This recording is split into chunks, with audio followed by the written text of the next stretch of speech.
Hello friends, super magic રસોઈમાં મિત્રો હું આપનું સ્વાગત કરું છું। આજે આપણે જે દરરોજ દૂધમાંથી મલાઈ કાઢીએ છીએ ને એમાંથી હું માખણ બનાવું છું અને એમાંથી જે આપણે છાશ નીકળે છે ને એમાંથી આજે હું તમને એક આપણે પનીર બનાવવાનું છે। તો તમે એન્ડ સુધી આ વિડીયો સાથે જોડાયેલા રહેજો।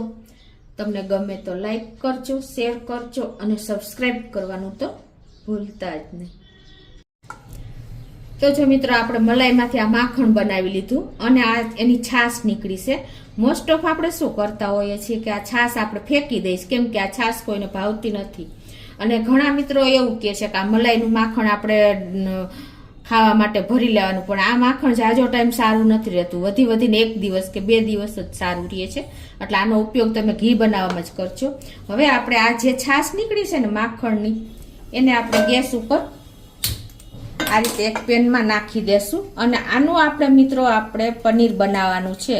આપણે લેડીઝ લોકો આ ફેંકી જ દઈએ છીએ વેસ્ટ માનીને, પણ આજે વેસ્ટમાંથી હું તમને બેસ્ટ બનાવું છું, એટલે કે પનીર બનાવું છું। તો હવે એમાં શું કરવાનું છે, આપણે ફૂલ થોડુંક ગરમ થવા દેશું। તો મિત્રો જો આપણી આ છાશ ગરમ થઈ ગઈ છે, હવે આમાં આપણે આ અડધું લીંબુનો રસ નાખવાનો છે આ રીતે ડાયરેક્ટ જ, અને ગેસની ફ્લેમ અત્યારે આપણે ફૂલ જ રાખશું, એટલે ઝડપથી આપણું પનીર તૈયાર જ થઈ જશે, કોઈ ટાઈમ પણ આમાં નથી લાગતો। મિત્રો આપણે આ છાશનો ઉપયોગ ફેંકી દેવા તરીકે જ કર્યો છે અત્યાર સુધી લેડીઝ લોકોએ, પણ આ રીતે તમે કરશો ને તો તમારું મિડલ ક્લાસ લોકો પનીર નથી બનાવતા, પણ આ તો આપણે મલાઈની છાશ તો બનતી જ હોય છે, તો એને આપણે ફેંકી ન દેતા આ રીતે ઉપયોગ કરી નાખવાનો છે।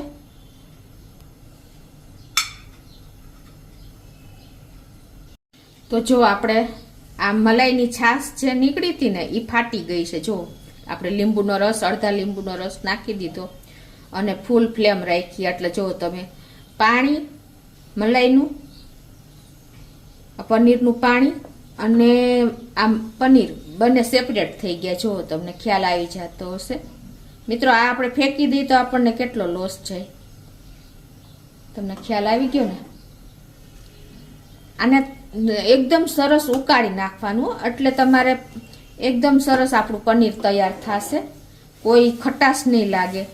એ પણ આ એક તમારે ટ્રીક જ મેં તમને બતાવી છે કે તમે સેજ વધારે ઉકાળશો ને તો તમારું પનીર ખાટું, જે ખટાશ હશે ને એ બળી જશે અને આ રીતે પાણી અલગ થઈ જશે। જો કે ખટાશ હોતી જ નથી, આપણે આ મલાઈમાંથી જ કાઢી છે। હવે હું ગેસ બંધ કરી દઉં છું અને આ પાણી મિત્રો આપણે હવે ગાળી લેશું અને પનીર પણ અલગ કરી લેશું। તો જો હવે હું ગેસ બંધ કરી દઉં છું અને આપણે આવી રીતે મોટો જે સૂપ ગાળવાનો ગયણો હોય ને એ તમારે તપેલી ઉપર કે કોઈ પણ વાસણ ઉપર રાખીને પછી તમારે એમાં એક કપડું રાખી દેવાનું છે, આ રીતે કોટનનું કપડું હોય ને તો બેસ્ટ છે। અને હવે એમાં આપણે આ પનીરને અને પાણીને અલગ કરી લેશું।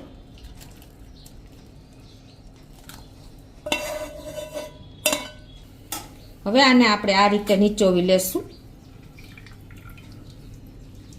અને આ પાણી પણ આપણે નથી ફેંકી દેવાનું મિત્રો, આ પાણી પાછું તમારે પનીર બનાવવું હોય ને ત્યારે પણ કામમાં આવશે અને તમે લોટ બાંધવામાં કે પરોઠાનો લોટ બાંધવામાં એકદમ સરસ આપણા પરોઠા રોટલી તૈયાર થાય છે, શાકમાં પણ તમે નાખી શકો છો। હવે આપણે આ પનીરમાં ઠંડુ પાણી નાખી દેશું અને આને ધોઈ નાખશું, એટલે જે કાંઈ થોડી ઘણી ખટાશ હોય ને એ દૂર થઈ જશે।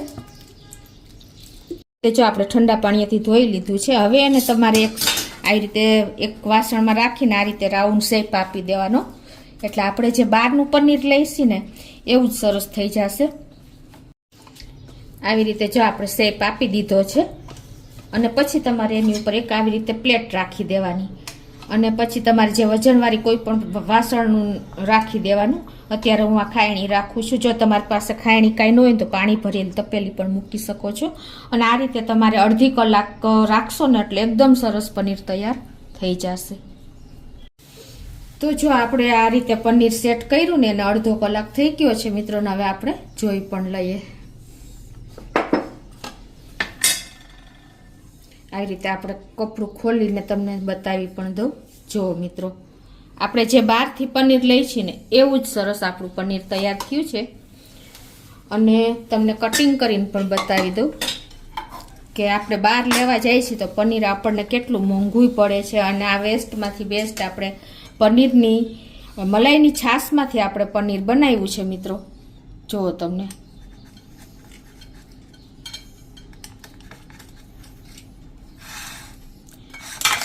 જો મિત્રો એકદમ ફ્લફી અને એકદમ સોફ્ટ આપણું પનીર તૈયાર થયું છે. જો તમને ખ્યાલ પણ આવી જતો હશે. જો બહાર આપણે પનીર લઈ છીએ ને એ જ ટાઈપનું આપણું પનીર તૈયાર થયું છે મિત્રો. તો આ રીતે તમે આપણે મલાઈની છાશ ફેંકી ન દેતા, તમે વેસ્ટમાંથી બેસ્ટ ઉપયોગ કરીને આ રીતે તમે એનો પનીર બનાવી શકો છો મિત્રો. એકદમ સરસ ક્યુબ પણ તૈયાર થયા છે. જો તમને ખ્યાલ આવી જતો હશે. જો તો તમને ચોક્કસ મિત્રો આ વિડીયો ઉપયોગી થશે મિડલ ક્લાસને.